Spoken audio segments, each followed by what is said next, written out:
Con quien vamos a hablar, tengo entendido que estuvo presente en la ponencia que ha hecho Agustín Podestá. Porque Ernesto Salvia es un sacerdote que desde los inicios de su seminario se dedicó al estudio de la historia de la Iglesia. Así fue como se recibió de licenciado y varios años más tarde de doctor de teología, también en la especialidad de historia de la Iglesia. Desde 2001 está coordinando el trabajo de recuperar la historia de todas las parroquias de la arquidiócesis y es el encargado de la Comisión de Investigación Histórico-Eclesiástica y del Archivo Histórico del Seminario Metropolitano de Buenos Aires. Con el padre Ernesto vamos a hablar un poquito sobre la historia de las parroquias. Ustedes pensarán, por ahí tienen parroquias cerca de su casa, irán pensando en distintos nombres, pero las parroquias fueron fundamentales en la historia y en la fundación de Buenos Aires para ir formando los distintos barrios en los que hoy estamos viviendo cada uno de nosotros. Padre, muy buenas tardes. Juan Carlos Raggi lo saluda. ¿Cómo está? Buenas tardes, Juan Carlos. Un gusto saludarte, a vos, a tu equipo, a la audiencia. Y sí, muy contento por la laurea de Podestá, ¿no es cierto? Sin duda, la verdad que es un enorme teólogo, acá lo queremos muchísimo y la gente también lo aprecia mucho porque a veces nos hace un poquito más sencillo entender determinadas cuestiones que por ahí surge en la audiencia respecto a la religión y la fe, así que estamos muy contentos también. Así es. Ernesto, ¿lo puedo llamar Ernesto para que sea más sencilla la charla? Sí, más por supuesto, por supuesto. Ernesto, tenés un papel fundamental porque estás recopilando la historia de las parroquias que han tenido un papel preponderante por ahí en el desarrollo de los barrios de la ciudad de Buenos Aires, ¿verdad? Sí, yo coordino el trabajo, la idea no es estar uno en todo, sino que hacer trabajar a los laicos de cada parroquia para que puedan escribir su propia historia con los elementos metodológicos que nosotros le podemos dar, ¿no es cierto? Así que es un trabajo muy lindo que venimos realizando ya casi hace más de 15, 16 años. Si uno por ahí observa hoy el mapa de la ciudad de Buenos Aires, nos vamos por ahí al siglo XVIII, uno puede ver que el nombre de casi todas las calles correspondían a algún santo.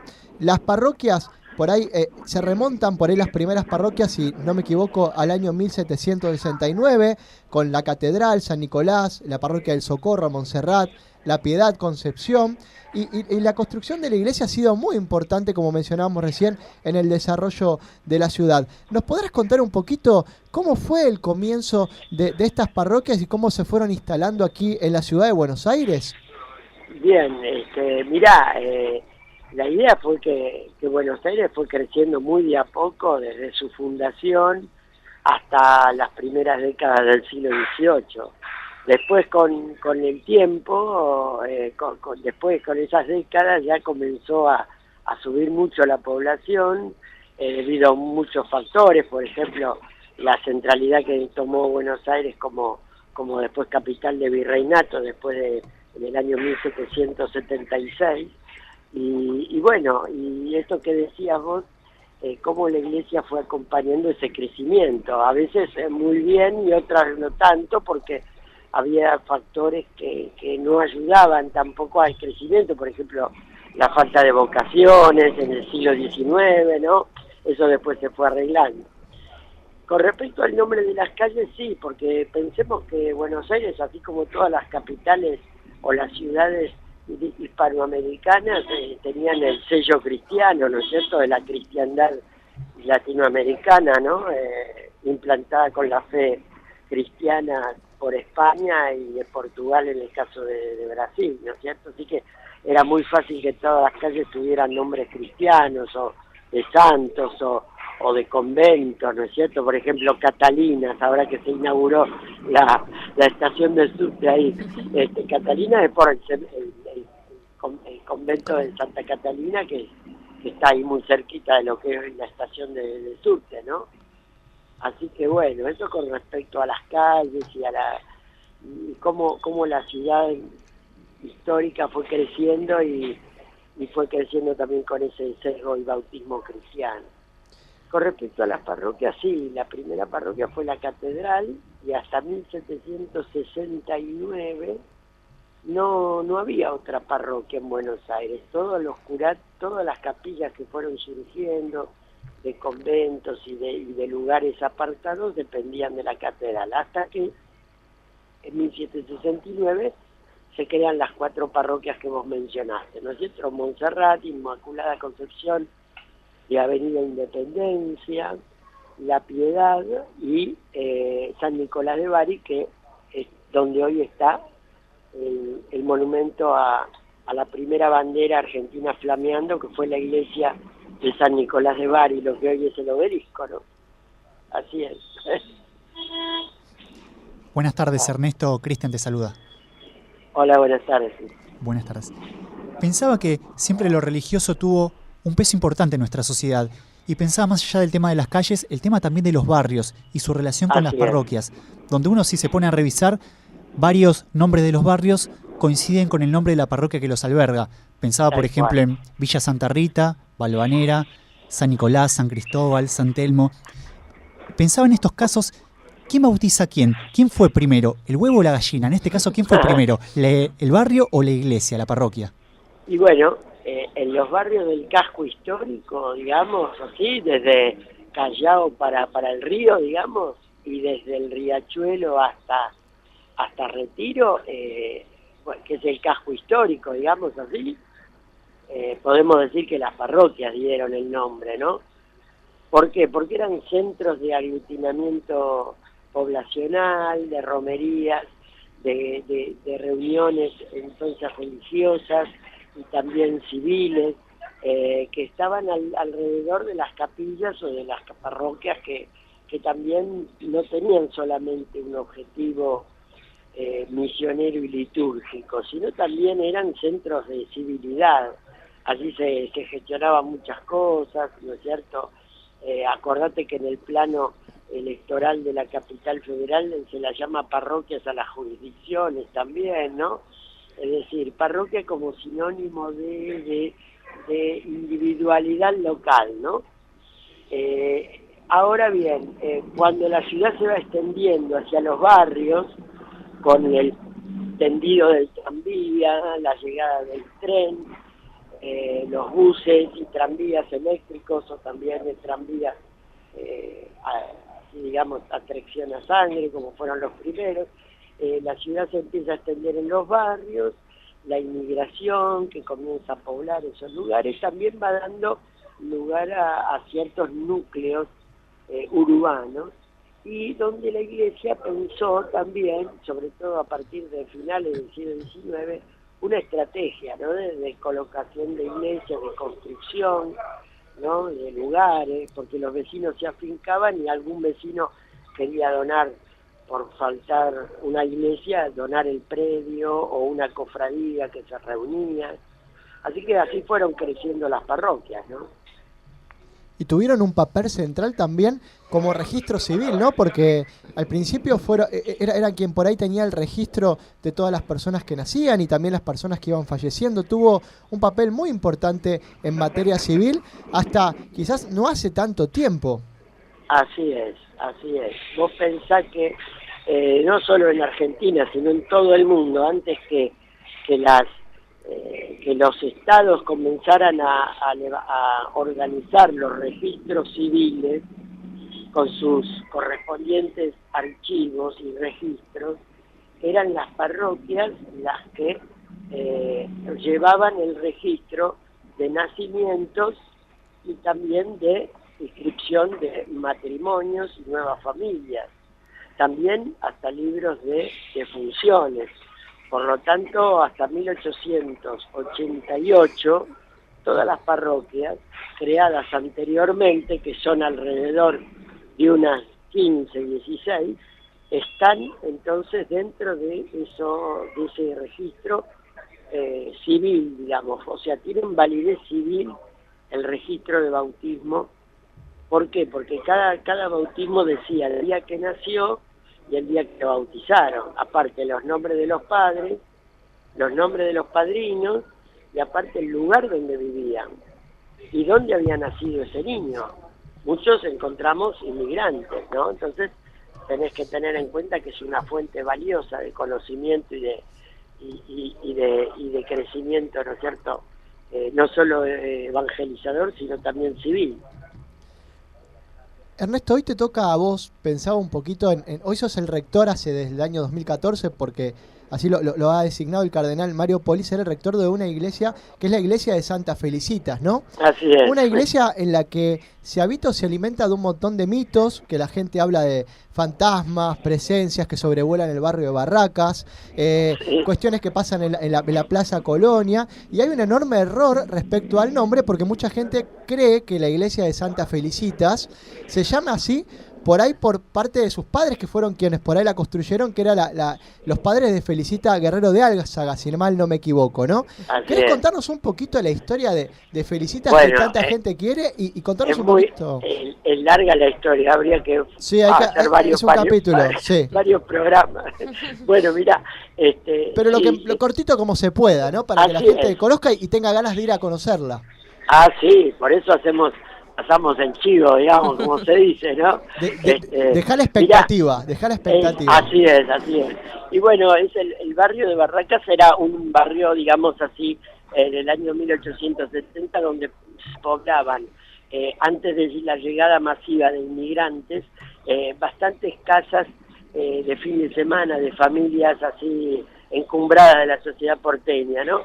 Y bueno, en uno de estas casonas tuvo lugar el femicidio más conocido de la época, que fue el de Felicitas Guerrero, ¿no?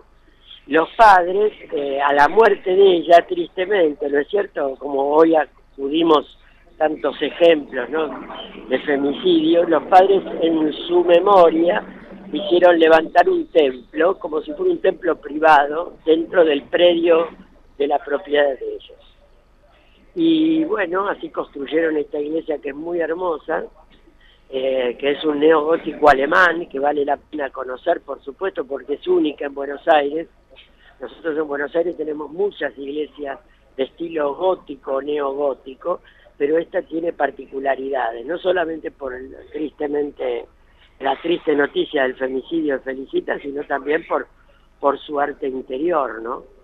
Así que nosotros hacemos visitas guiadas, y en la visita guiada no hablamos justamente de estas leyendas urbanas, o las leyendas no son historia. Nosotros tratamos de explicar la historia, el arte, lo que pasó, la parte pastoral también de Santa Felicita, que es muy linda, ¿no?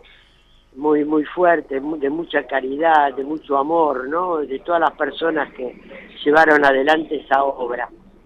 Por otra parte, sí, se visita, es muy linda, hacemos visitas guiadas los domingos por la mañana, 11:30, y ahí visitamos y bueno, explicamos un poquito la historia y todo eso.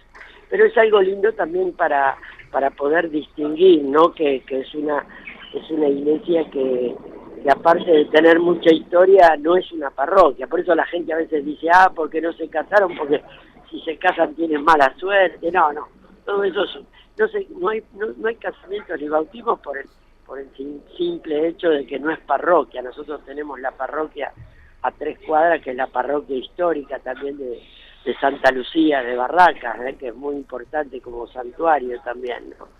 Así que bueno, es muy linda la iglesia y es linda para visitar. Después están los ángeles, están los cuadros que existen, ¿no es cierto? Pero lo del fantasma y el pañuelito blanco que ponen en la reja, y todo eso es una leyenda, ¿no? Nosotros tratamos de explicar a la gente lo histórico, lo verdaderamente histórico, ¿no? Hablábamos un poco de esta parroquia con historia, ¿no? Con esta historia por detrás que por ahí también la identifica. Y recién mencionabas los santuarios. Y sin duda un santuario muy importante para Buenos Aires y para la Argentina es el santuario de San Cayetano. ¿Qué nos podés contar un poquito sobre el santuario, que por ahí es el más famoso y el más visitado de todo nuestro país? Así es.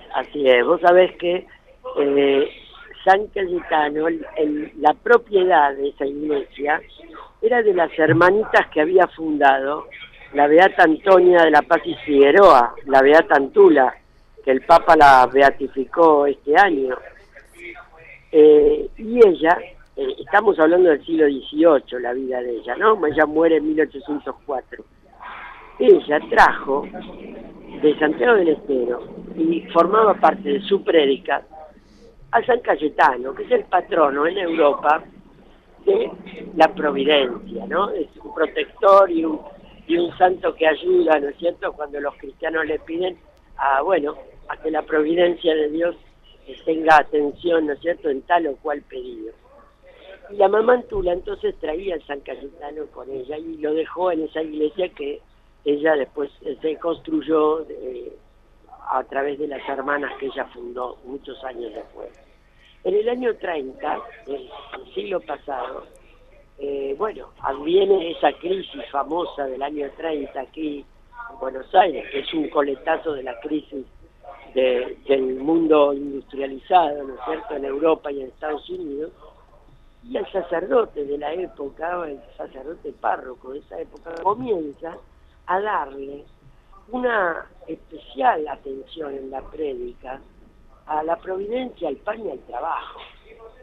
Y es allí donde San Cayetano comienza a tener no un sentido de santuario como lo vemos ahora, pero sí una gran afluencia de gente, porque le iban a pedir, ¿no es cierto?, los obreros, los inmigrantes, el trabajo, el pan. Y es así como esto se va a convertir en un santuario y se va a explotar de alguna manera, evangelizadoramente, pastoralmente hablando, a partir del año 78, 79, 70, el santuario como lo vemos hoy. Así que sí, es uno de los santuarios más visitados de la arquidiócesis. Voy a tocar parte de tu corazón y de tu historia y te voy a hablar de otro santuario que también es un santuario de la vida, ¿no? Donde muchas mamás van a buscar su embarazo. Sé que fuiste diácono ahí, así que te pregunto también por el santuario de San Ramón, que está cumpliendo 80 años este año. Uy, así es. ¿Cómo sabías que había sido diácono? Tenemos datos acá, mira. Confidenciales. Sí, fue muy lindo estar allí acompañando a dos sacerdotes muy queridos y amigos. Uno es obispo, el padre Joaquín Sucunta, y el otro es el párroco actual de Santa María, el padre Alberto Sorace. Sí, me tocó en el año 85 ser diácono allí. Y bueno, yo me acuerdo que hicimos las primeras oraciones también de las familias que querían tener hijos y no podían, ¿no? Me encargó a mí el padre Joaquín hacer esas oraciones. Y bueno, después uno se va y uno forma parte de una cadena, ¿no es cierto? Nosotros no somos los inventores, sino que somos parte de una cadena pastoral que se va fortaleciendo, y hoy encontramos a San Ramón cumpliendo ya esos 80 años de vida, ¿no? Que la verdad que nos llena mucho de alegría. El párroco actual está haciendo mucha campaña también, y yo he ido hace unos años también a ayudar en lo posible cuando mis tareas pastorales y académicas me dejan volver, ¿no? Porque es volver como a tu casa, ¿no? Así que sí, es muy lindo. San Ramón es el santuario de la vida, ¿no? Vos pensás que no solo iban las futuras mamás, van las parejas, van las mamás que tienen los hijos a agradecer, van las mamás y papás que quieren tener hijos, como te decía. Y a mí me tocó también, me acuerdo, bendecir una pareja que no podían tener hijos, y lejos de estar tristes, se pusieron a pedir a San Ramón que pudieran adoptar, ¿no? Y eso fue muy lindo también, porque ahora sigue yendo gente, ¿no? Porque las leyes aquí de adopción y eso son bastante atrasadas, ¿no? Y son muy papelerísticas. Y me parece que habría que eso cambiarlo, modificarlo, ¿no? Y poder atender y apostar a la vida, y a la vida nacida que por distintas circunstancias los chicos quedan solos o abandonados.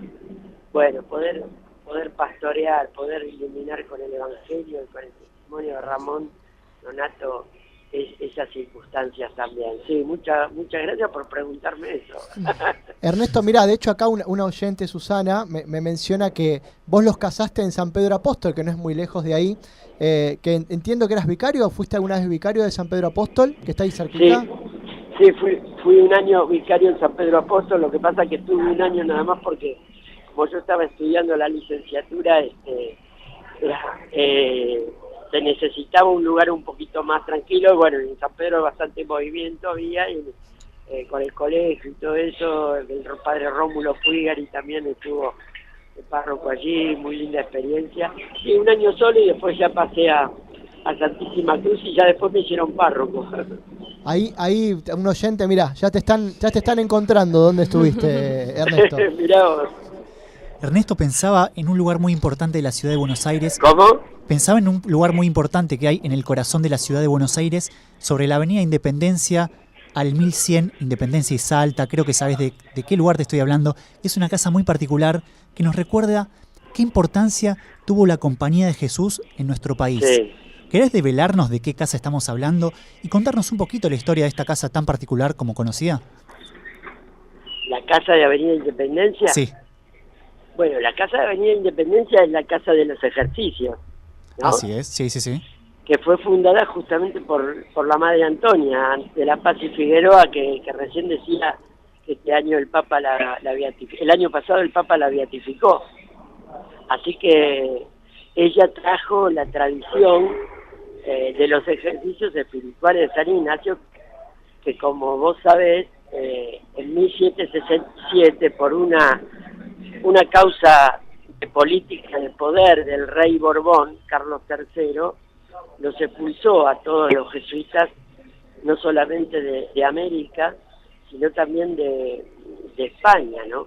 Y eso fue un duro golpe. Bueno, y ella comenzó 10 años después a recorrer Argentina divulgando los ejercicios espirituales, y recibió en donación de los familiares de un patriota argentino, que ahora te voy a nombrar, el predio que después se pudo levantar como casa de ejercicio, ¿no? Así que es muy importante, es un poco el corazón espiritual de nuestra ciudad eso. Ahora está tapado por una estación de servicio, una avenida muy ruidosa, pero bueno, en esa época era mucha gente conocida, hacía ejercicios espirituales, tanto en la época colonial, lo poquito que quedaba para la independencia, como todo el primer siglo de independencia, ¿no? El siglo XIX, a pesar de tantos problemas que tuvo la iglesia, crisis y persecuciones de alguna manera, o momentos amargos, bueno, mucha gente iba a hacer ejercicios ahí, ¿no? Así que sí, es muy linda la casa de ejercicios. Ernesto, vos tuviste como un doble discernimiento. Yo lo pensaba así cuando leí un poco tu historia y hablaba con Agustín mucho de tu trabajo, ¿no? Primero fuiste sacerdote, quizás antes tenías cierto gusto por la historia, y después te redescubriste internamente con este trabajo tan particular que es tratar de reconstruir parte de la identidad de la Iglesia de Buenos Aires a través de las historias y de los relatos que por ahí los laicos van haciendo y van trabajando de sus propias parroquias. ¿Qué recordás un poquito? ¿Cómo recordás por ahí estos inicios o este comienzo que empezaste a hacer o este camino en la Iglesia que empezaste a hacer conociendo la historia? Y últimamente, bueno, fuiste párroco de San Pedro Telmo, que también es otra gran iglesia histórica, de la cual escribiste un libro, San Telmo, la iglesia en el barrio, y bueno, y ahora estás en Santa Felicitas. ¿Cómo fue este camino vocacional dentro también del sacerdocio para encargarte de esta tarea tan linda y tan fundamental para la iglesia argentina? Y mira, Dios nos va llamando y vamos descubriendo y discerniendo en el espíritu de Jesús y de la iglesia nuestros carismas, ¿no? Y creo que es importante también ir viendo, ¿no? Eso, cómo la iglesia también te va nombrando en lugares donde te necesita a través de tus carismas, ¿no? Y es por eso que yo veía que mi vocación docente era muy fuerte, que también me interesaba mucho que la gente supiera, que no fuera una historia meramente de escritorio teórica, sino que tuviera que ver con la pastoral, ¿no es cierto? Por eso yo insisto, cuando hacemos historia de parroquias, hacemos historia de la iglesia, que sepamos explicar a la gente, porque si nos quedamos con explicaciones de escritorio, la gente no entiende ciertos esquemas, o cree que la historia es muy aburrida. Y la historia no es que tenga que ser divertida, pero tiene que ser bien entendible, explicar por qué sucedió esto? ¿Por qué no pasó lo otro? ¿Por qué el obispo dijo tal cosa? ¿O por qué? Hay muchos momentos de la historia que son difíciles de explicar y a veces consumimos una historia o demasiado política o demasiado social y nos falta la historia pastoral, que creo que es lo que tenemos que recuperar. Y la historia pastoral es ver cómo el pueblo de Dios va caminando y va descubriendo el valor, no solo de lo histórico, sino de la identidad, de su pasado, ¿no? Me parece que va por ahí, y a mí esa pasión por la historia bien explicada me interesa mucho, no solo por mí, sino por los que siguen, porque nosotros somos meros eslabones, como te dije antes, meros instrumentos, ¿no? Y otro tema es el tema del cuidado, ¿no? Del cuidado del patrimonio, que no son solamente las imágenes, sino son las cosas escritas. No importa que haya pasado de moda tal cosa, pero sí que quede. Yo ahora estoy con causa de santos también, así que estoy recabando un montón de información que la tenemos dispersa, desgraciadamente, en muchos casos. Por eso tenemos que recuperar esa memoria eclesial, ¿no es cierto? Así que bueno, da para mucho esto. Da para mucho y seguramente te estaremos convocando más adelante para ver si algún día te venís aquí al piso y podemos seguir hablando e indagando sobre la historia de las parroquias. Ernesto, muchísimas gracias por este contacto con Yo Quiero Verte. La verdad que fue una hermosa entrevista y conocimos un poquito la historia, un poquito de cómo se gestaron las parroquias en Buenos Aires. Conocimos algunas historias y los invito a también seguir leyendo y buceando a través del libro de Ernesto Santelmo, La Iglesia en el Barrio, que es muy linda. Y también hay una página que podemos conocer la historia de nuestras parroquias. ¿Cómo es? Sí, dos cositas. Sí. Primero, el libro ese es fruto de mi tesis doctoral, ¿no? Y allí, hablando del barrio, se habla de la iglesia particular, pero también se habla de la historia de la iglesia en general en Buenos Aires. Bien. Segundo, la página de Historia de Parroquias es www.historiadeparroquias.org.ar. Ahí tenés una invitación a cómo empezar a trabajar el taller de Historia de Parroquia, porque lo lindo que fue de los encuentros fue que se fueron sumando parroquias de otras diócesis, inclusive de otros países que miran la página y la ven, ¿no? Así que van trabajando. Y lo tercero es Santa Felicita, los que quieran venir. El templo está un poquito abandonado porque, le hace falta el mantenimiento de quien es la propiedad, que es el gobierno de la ciudad, ¿no es cierto? Sí. Vivimos gestionando, haciendo cartas y todo para que puedan venir a reconstruir un poco lo que está un poco abandonado. Así que los esperamos también los domingos y en la página web de Santa Felicitas, que es iglesiasantafelicitas.org.ar.